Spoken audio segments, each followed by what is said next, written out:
Teenage Mutant Ninja Turtles: The Last Ronin 2 Re-Evolution. Issue 2. That's right, folks. We got another one out. They made it. It's amazing. It still amazes me that they got it out. It's kind of delayed, I guess. I don't know. When did the last issue come out?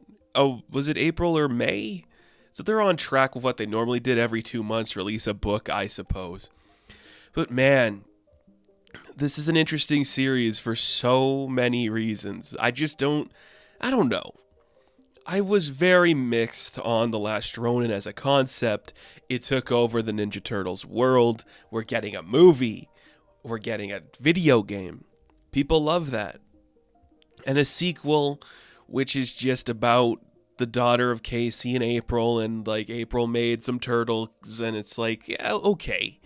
I guess if we're going to expand on this world, it's something to do.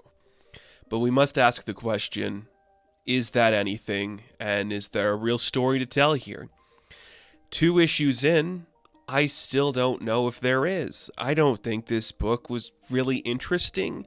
And I wonder if you are a fan of The Last Ronin, if this is doing anything for you? I wonder how the sales are doing too. Because I know, like, we're relaunching the Ninja Turtles property in July. Jason Aaron's taking over as writer. And the pre-sales for that book are through the roof. So is there anything here for anybody to grasp onto? I don't really know. The end of the last issue, you might recall that the big turtle Odin, he turned to stone. And the entire time I thought it was because, like, in the middle of the fight, somebody like hit him with something that turned him to stone.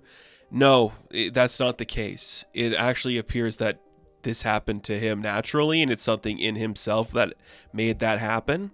He starts to revert back to normal when they get back to the base, and everyone's like, well, this is weird. Did he have a heart attack? Did he, like, have a stroke? Yi, who's, like, I guess the Donatello character, like the smart one who's always chronically online looking stuff up, she thinks it was, like, what did she call it? A hypokalemic period paralysis. You know, just something that happens to you. And they're like, can that happen to, like, turtle people? I don't know. So April's going to run some tests. The other ones are going to go cook dinner because they're kids, and their mom's like, why don't you learn a lesson and go cook some dinner and make us something healthy? They're going to do that, and April's going to run some tests on Odin because she's like, I don't know what's going on, but we're going to figure it out, okay? So as they're doing the tests, April pulls her daughter aside just to be like, I don't know what's happening to Odin. We're going to try to figure it out, okay? But let's just take it one step at a time, and let's not overreact, okay? You're all right. You did fine. Letting them go to the field was fine. We're going to take care of this. Okay, great. Now, here's where things get very interesting in my opinion. Not in a way that's like, oh, this is really cool and exactly what I wanted from a Ninja Turtles book. Just in terms of like, is this really what we're doing? It's very bizarre to me. Because again, if you have never read a Ninja Turtles book in your life, does this interest you at all? I don't think so.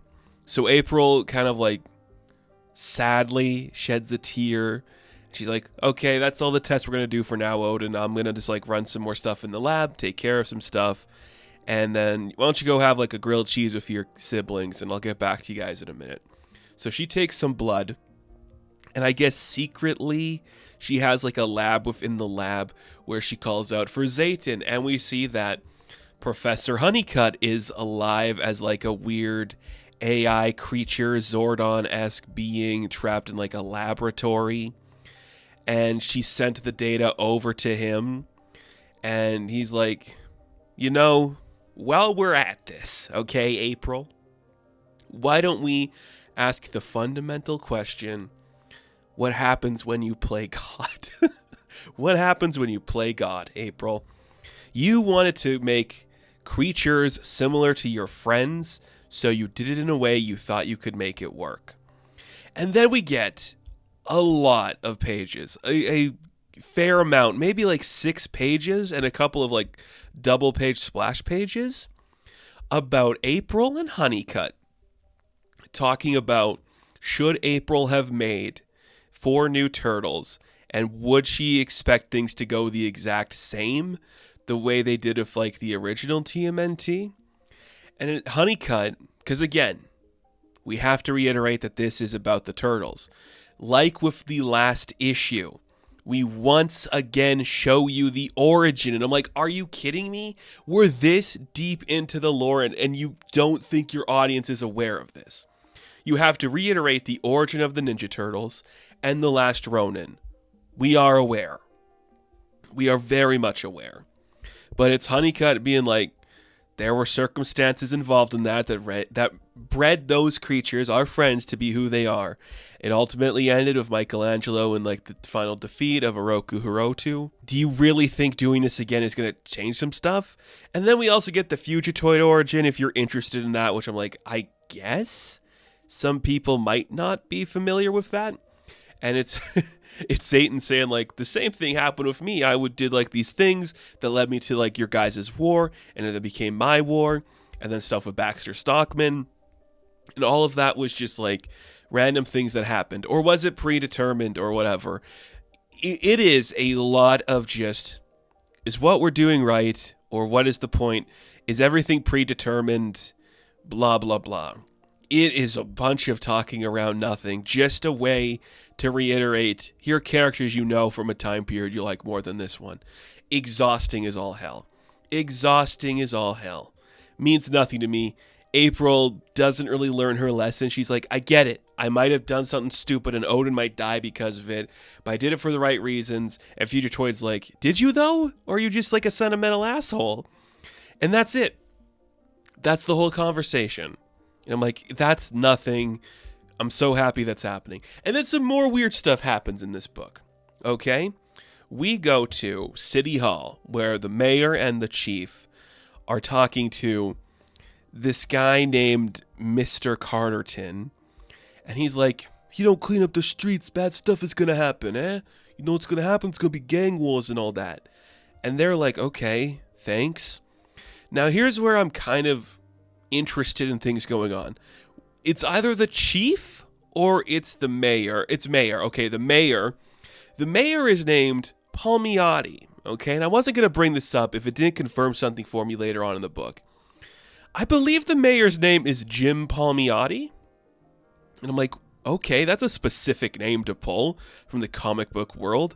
Did Palmiotti do some stuff for the Turtles recently? I know he was working on a couple of things. Was one of them the Turtles? Either way, this like Mr. Carterton threatens to like release like his militia onto the streets of New York if things don't change. And we see him, he's kind of like in black and white for a bit, but we also see that he's like a purple dragon and he's dressed like the long blonde hair. He's got kind of the scruffy look to him. He's working with a guy called Mr. Jigsaw, and you're like, okay, the purple dragons are becoming G.I. Joe characters. Fantastic. Isn't that great?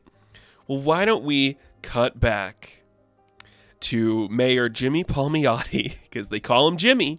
Jimmy Palmiotti is the mayor, and he's talking to the chief, and then they bring in Officer Watanabe, and they're like, hey, there's vigilantes on the streets, Watanabe, why don't you go fix that? You know, you're like the chief of public relations or whatever, go fix it. And he's like, okay, thanks. I'll go do that, I guess. What? What is going on? Is this what people want from their Last Ronin books? Like, none of this was in the Last Ronin. That was like a really like sad, depressing book about Michelangelo losing himself. And this is like, what if Jimmy Palmiotti was mayor and he said, Officer Jiro Watanabe, why don't you go stop this stuff? It's very strange. We cut to a scene where April and Casey are talking. Casey's mad she let this happen. She can't calm down. She's getting more angry and angry, but it's what you're going to do. She then gets like an alert from Jiro Watanabe because they were supposed to go on a date that night, but they both got held up, and he is on her side, or is he? He probably is because he's a good guy, so they're going to postpone it, and they'll talk later or whatever, and, you know, just like, I'm going to work from my end, Casey, to make sure things are going good here, and then you work on your end with, like, the vigilantes and resistance, and you've solved that problem. Cool, just setting that up. Why don't we actually get some turtles in this book now? We cut to see the four of them. Some of them are training. Yi is looking up symptoms to see what could be wrong with Odin. And Uno's just kind of being like a dickhead. I see now that we're kind of getting some personality. Odin's just like a stoic, silent guy. Uno's an asshole, just kind of being loud and annoying. Yi wants to be like very helpful and like learn stuff. And then Moja is just like the leader. Is Moja the leader? You know, we're seeing people fall into like their familiar patterns, I suppose. But that's fine. Well, then guess what? A big gang war takes place. And you're like, okay, more characters. Like, is any of these the Purple Dragons? I don't even know anymore. But like a mafia is fighting a militia, and it's just like a big thing. It's all over the news because guess who is in the fray? Amanda Connor. And I'm like, what are we doing? What is happening? Jimmy Palmiotti and Amanda Connor are two names that are dropped in this book. And I'm like, what? What is the specificity of that? It's very strange. I don't really get it, but whatever. So there you go. That's going to happen. Casey is like, I guess we're going to go fight this. We'll get the resistance out there and we'll put a stop to like, you know, the gang wars going on in this Dark Knight Returns book. And April's like, I'm not going to stop you. I think we'll just do it my way, though. So they get into, like, the new, you know, turtle van. Everyone's wearing different costumes than last time. I don't remember specifically what they were wearing. Like, April and Casey, they look like they're wearing the same thing. But the turtles have different masks on. Because Uno's wearing, like, a luchador mask. And, like, Yi's got some weird gadgets on her face. I don't know what that is. It's very strange. And then and then we cut to, I guess it's the same, like in the same page, we have like stylized version of Uno wearing the mask, but like in the earlier panel, it's like white and red. And then when we get to like the other panel where it's like black and white aesthetic, it looks like the darker color of the mask is like the one that was white in the previous panel and the lighter one is red. I don't like that. It doesn't look like it's the same costume. Like I know they are doing some artistic liberty when it comes to the colors and stuff because Mr. Carterton was also in black and white for a bit, but it does not work here. I do not like the contrast from the first time we see Uno to that time in the same page. It does not look like it's the same character because even the skin is like colored differently. It's very weird. So if you were just like waiting for fights to happen, they're happening now. Everyone gets out to do some fights, and guess what? Odin starts to turn to stone again, but now he's able to control it, so his fist turns to stone. He can like punch a guy. Okay. Are we saying, because it's a re-evolution, so the next step in evolution for the turtles is of course, superpowers. Of course it is. What else would it be? I don't know. It's so weird. Like, I guess it also depends what you come to the Ninja Turtles for. Do you come for the teenage aspect? Do you come for the mutant aspect? Do you come for the ninja aspect or the turtle aspect? I like the ninja stuff. I think it's fun when we play with that. But superpowers for the turtles, it means nothing to me. It means nothing to me. But whatever. It looks like a car is going to fall on top of them. Because we have flying cars. I forgot about that. It's going to fall on the turtles. But Yi, in all of her technical glory, uses like an electricity force field to stop it. And that's where the book ends. Revealing that another turtle has powers. Look at that. It's the re-evolution. It's the next step. I don't really know if anyone's getting anything from this. I don't. What is this? What are we doing? The costumes that the turtles wear in this issue don't match the ones we are seeing them wear in the covers. And there's just so much of like, what was the point of creating the turtles with like Honeycutt and April and like the stuff with like the mayor and the chief and this other guy, Mr. Carterton. I wonder if anyone's truly loving this or we're just like, yeah, this is interesting. I've never liked the last Ronin world. I think the Turtles have evolved past the need to emulate Frank Miller, and this feels like the worst parts of Frank Miller. Well, not the worst parts, because Frank Miller has made some very, very, very worse stuff. But the parts of like a Frank Miller world, you're like, you can't just let things die. We're just going to keep talking about the Dark Knight Returns universe. You don't have to. The tease of the Turtles, like being reborn with April and Casey, that's better than anything this book has done yet.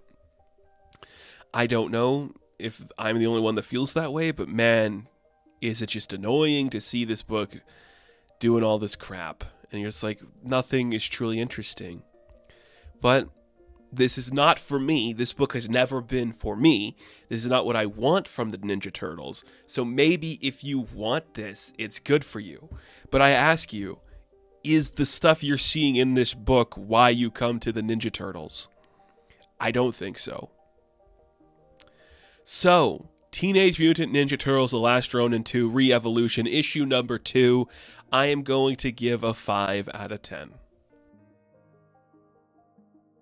Now, thank you all for watching this review. Be sure to like and subscribe to the channel. As always, you can check me out on Instagram, TikTok, and Twitter. And of course, I will catch you in the next one. Have fun, stay safe, good luck.